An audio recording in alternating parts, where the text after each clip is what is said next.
This is the book of Habakkuk. Now this is going to be a short story, so it's going to be placed in the playlist with all the short books. So chapter 1. The burden which the prophet Habakkuk saw. O Lord, how long shall I cry, and you will not hear? Even cry out to you violence, and you will not save. Why do you show me iniquity, and cause me to see trouble?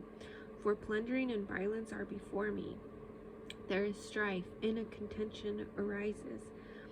Therefore the law is powerless, and justice never goes forth. For the wicked surround the righteous. Therefore perverse judgments proceeds. Look among the nations, and watch.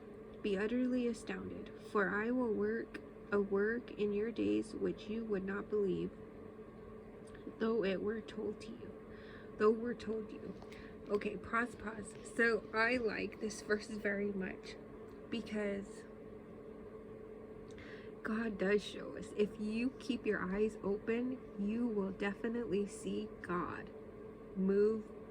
I mean, there's a supernatural world. We got a natural world and a supernatural world. And the supernatural world is you can see it mixed in with the natural world if you just open up and be open to it. You got to be aware of God's power. He's very powerful, and he hears us. He listens to us, especially if you're doing right in his, because Jesus came, we are justified. We don't have to live by the law of God, like the law of Moses, right?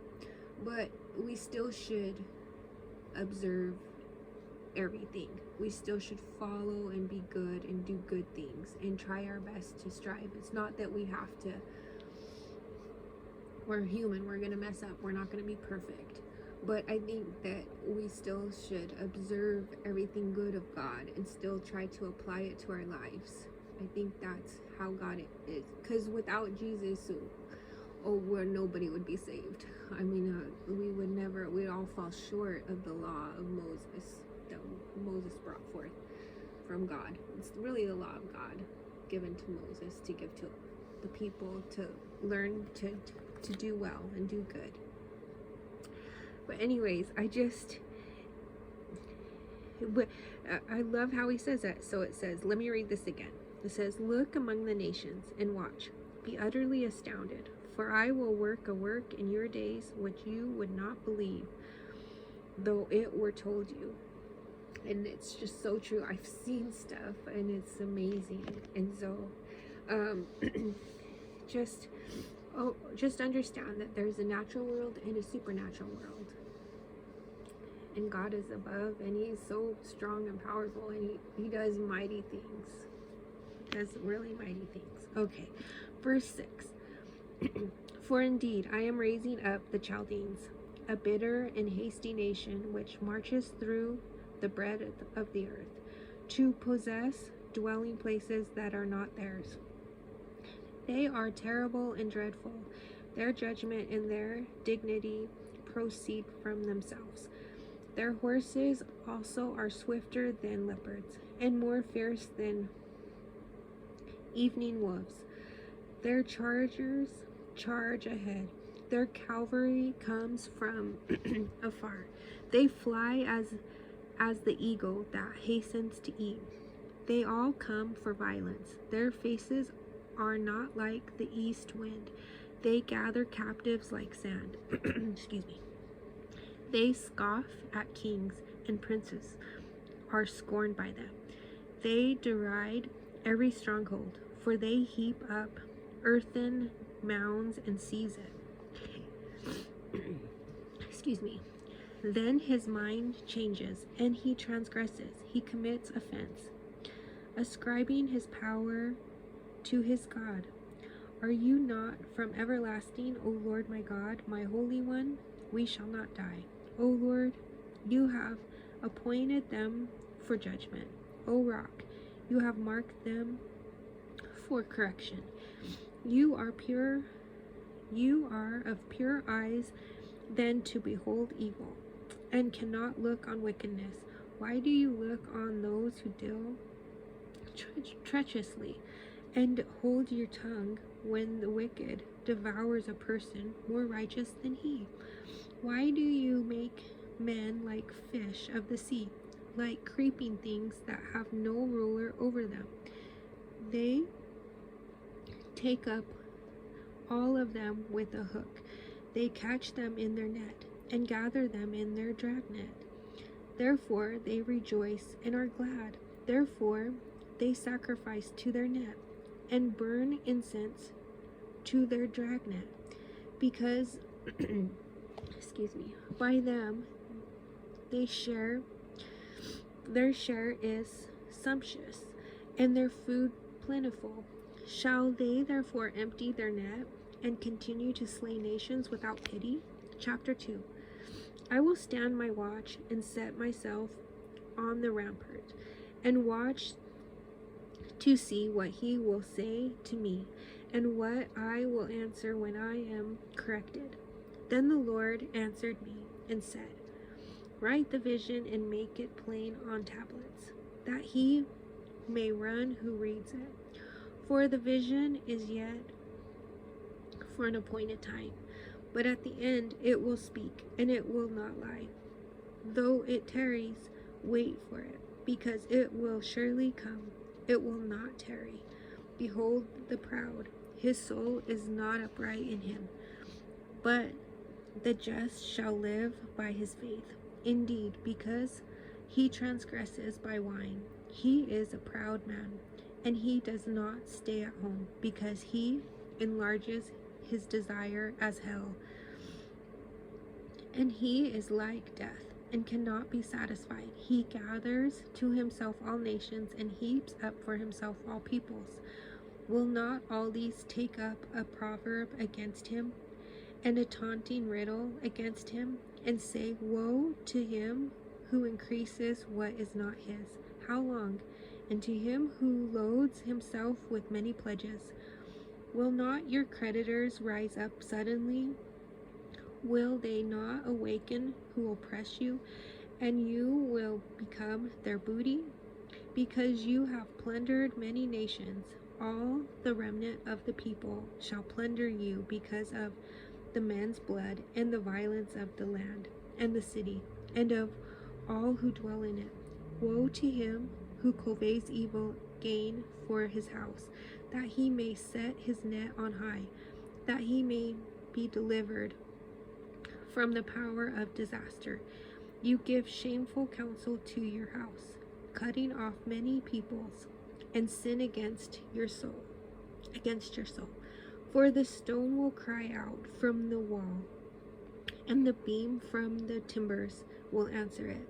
Woe to him who builds a town with bloodshed, who establishes a city by iniquity. Behold, it is not of the Lord of hosts that the peoples labor to feed the fire, and nations weary themselves in vain. For the earth will be filled with the knowledge of the glory of the Lord, as the waters cover the sea. Woe to him who gives drink to his neighbor, pressing him to your bottle, even to make him drunk, that you may look on his nakedness.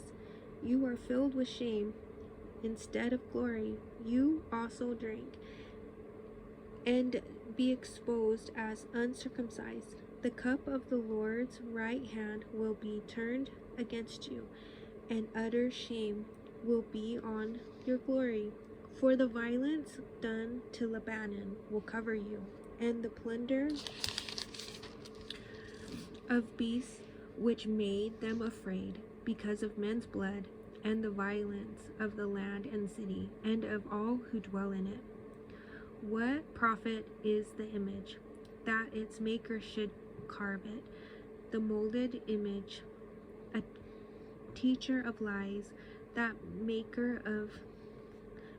maker of its mold should trust in it, to make mute idols.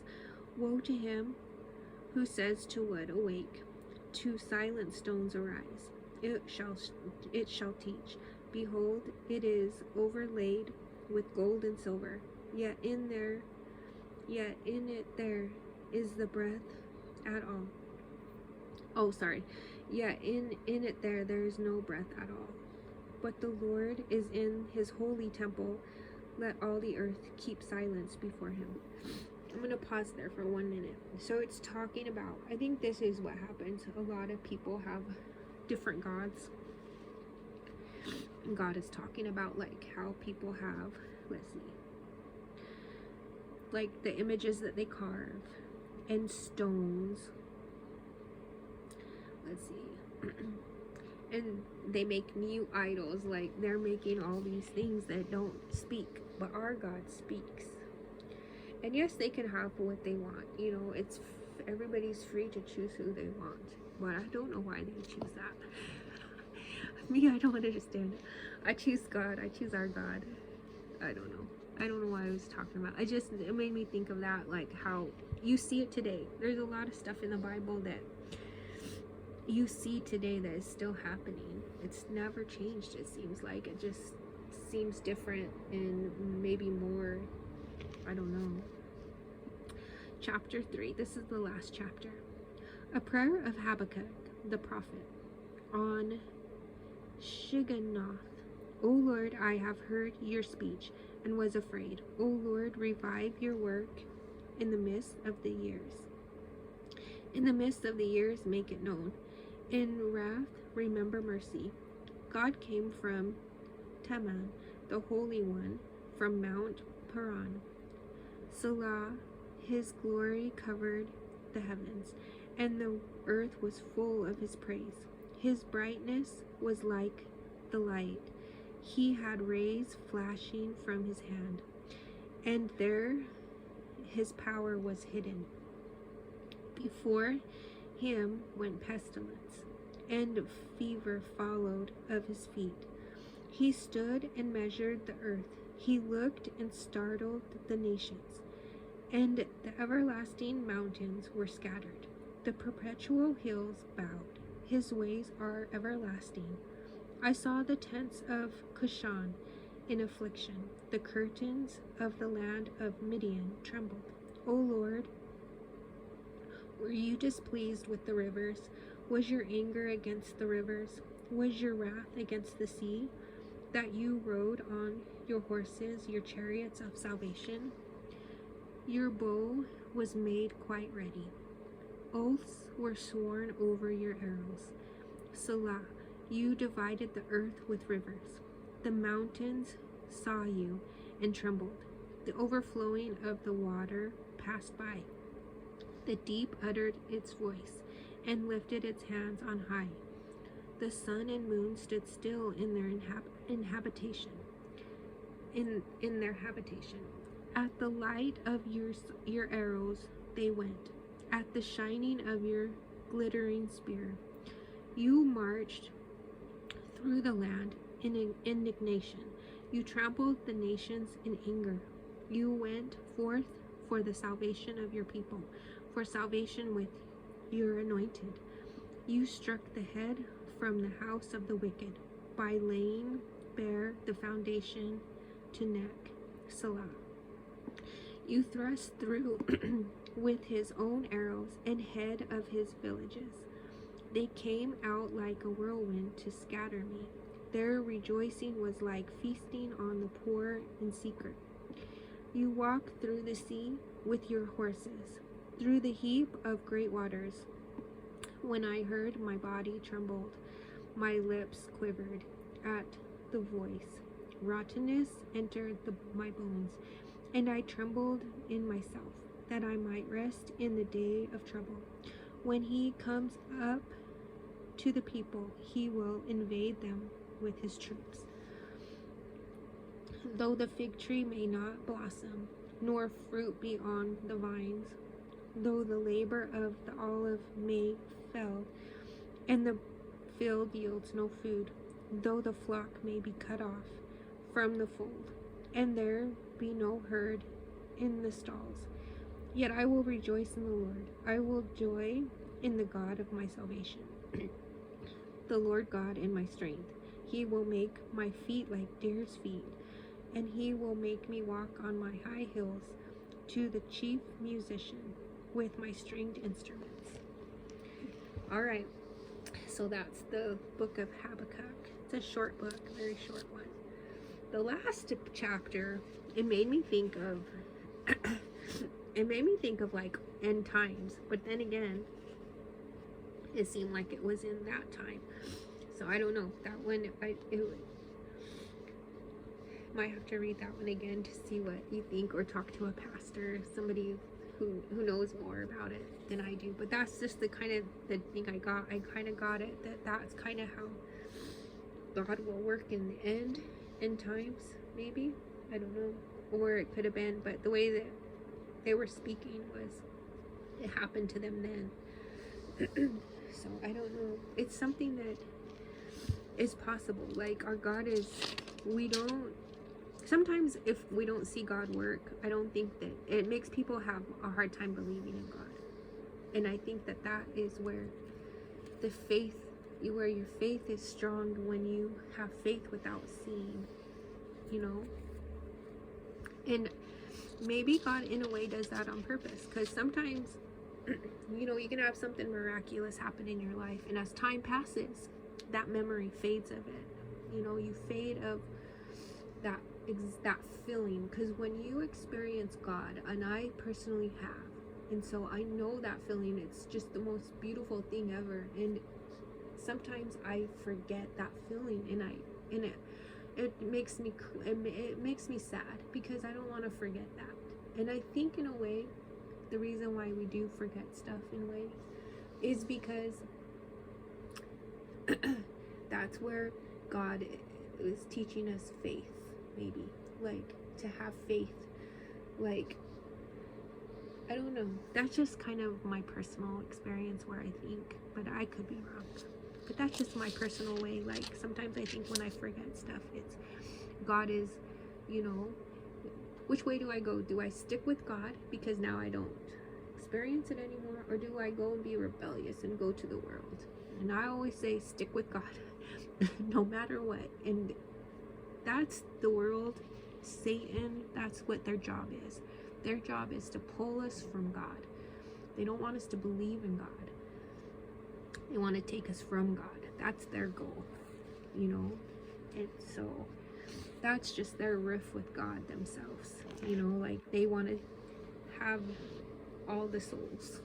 So we gotta fight for our soul. We gotta fight for our soul and fight for God. That's how I feel. Anyways, that's another short book, and there's a couple more short books I'm gonna do, and I will put this in the short stories playlist. And like always, I hope everybody's doing well. Thank you always for listening, and God bless you.